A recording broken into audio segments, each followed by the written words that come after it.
really important that we begin to change the mindset of young people to know that your vote counts. They don't understand that the legislative arm of government is actually a co-equal arm of government. We have an incredible amount of potential. Whatever it is I was doing, because of my personal DNA, it had to be of an international standard. Which is what, seriously speaking, is all about.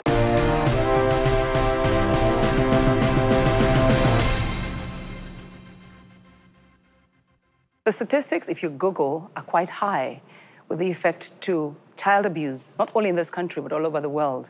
But the most interesting thing about these statistics is that most young girls, and boys for that matter, are abused by those who are closest and dearest to them.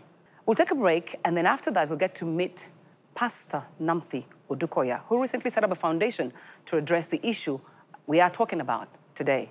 Don't go away. Welcome back. Sometime last year, this book, titled No, Don't Touch Me There, written by Pastor Nomthi Odukoya, I've been corrected, was launched in December.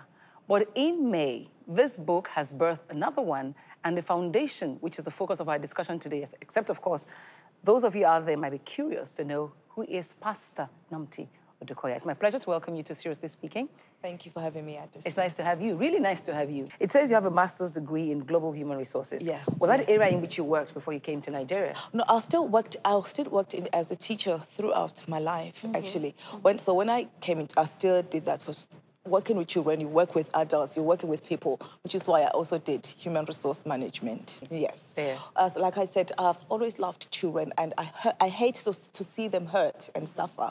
So I started thinking about all the things, all the social ills which happen to children, which rob them of their innocence and create scars which were left for years. And looking at some adults, how angry they are, how they relate with other people. So most times you can tell that this is not them. It's because of something which happened. Can you give an example? I mean, it'd be nice for us to paint some of these pictures very graphically. Oh, yes, like... people who are abused? Well, I spoke to a lady recently. She was abused by her uncle. And I always say abuse is a spirit, sexual abuse especially is a spirit. And she got married to somebody who's an abuser, who abused her own sister. And she didn't know about it. It was happening under, yes, it was happening under her roof. So she didn't turn out to be an abuser, because in some cases, they say 95% of people who've been abused will end up abusing other people. In her case, she was overprotective of her daughter, and she also was oblivious of the fact that this can also happen to the boys. So she didn't take care of the boy. Thankfully, nothing happened to her son, but something happened to her sister. She said, because nobody spoke about it. Her mom didn't say anything to her when it happened. When she told me the story, when she told the story to me, I could pick that her mom must have known about it, but she turned a blind eye, which is what happens most times. Parents, especially mothers, turn a blind eye to these things because they want to keep their marriage, which is a good thing, but not to the expense of your child's happiness.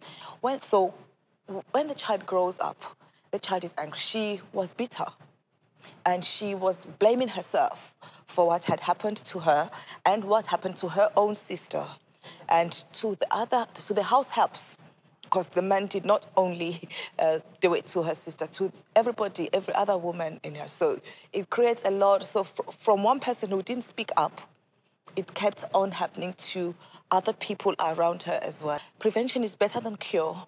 I noticed that all of them, most people I've spoken to, they would say they didn't know what was happening. What it was. What it was. And these people were people who were most trusted to them. They would buy them stuff, and they were friendly. It wasn't strangers.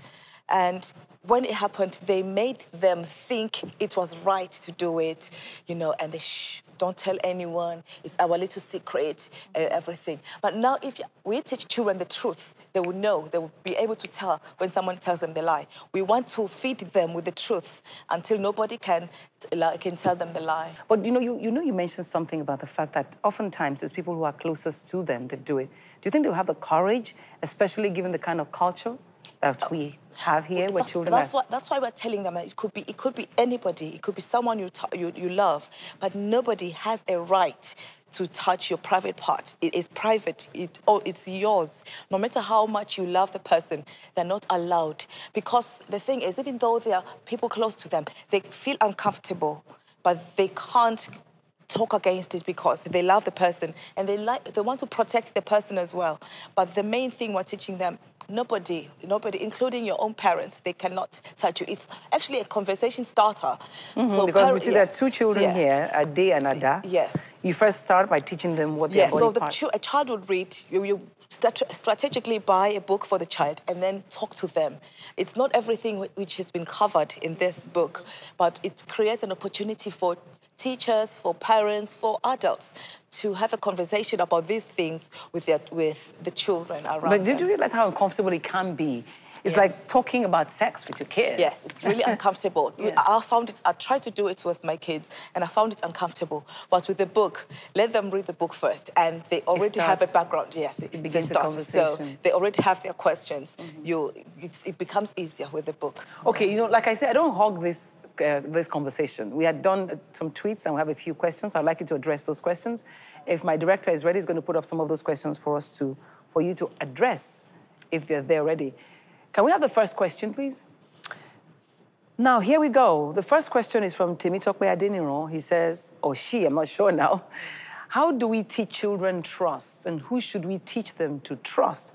Because there have been cases of incest, e.g. father abusing child. Yes. It's important to teach them trust without being suspicious. Exactly. Yes.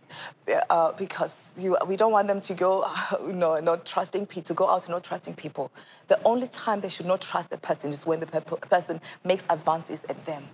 To their private parts. To their private Because this book, for example, says, somebody's giving you a hug, it's okay if it's mommy or daddy. It's okay if it's mommy or daddy. And nobody's allowed to kiss you. We have boundaries. We teach them what parents can do and even what parents cannot do. Your private part is yours, not even... Whether you're my parent or not, you have no business. You have no business.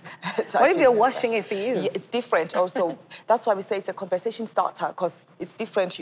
The mother or whoever is talking to the child would explain that it's different when you're at that age where you still need to be helped by your mom or dad to wash up.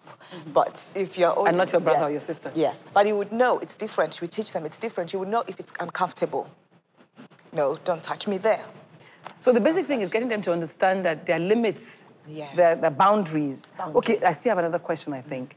Ezine Okoro, at what age should we begin to, to educate children about child molestation and the precautions they should take? Yeah, their voice is their weapon. Shout if you feel that somebody is touching you inappropriately. Just scream at the top of your voice. Tell them, no, don't touch me there. At least that should be the language. No, don't touch me there. Thank you very much, Pastor Nomthi. Thank you. For coming on the set. And thank you for watching. And if you didn't take anything away, I think what Pastor Nomthi and our foundation is trying to do is to give the children the right to use their voices right and protect them from sexual abuse. We'll see you again next week. Have a good day.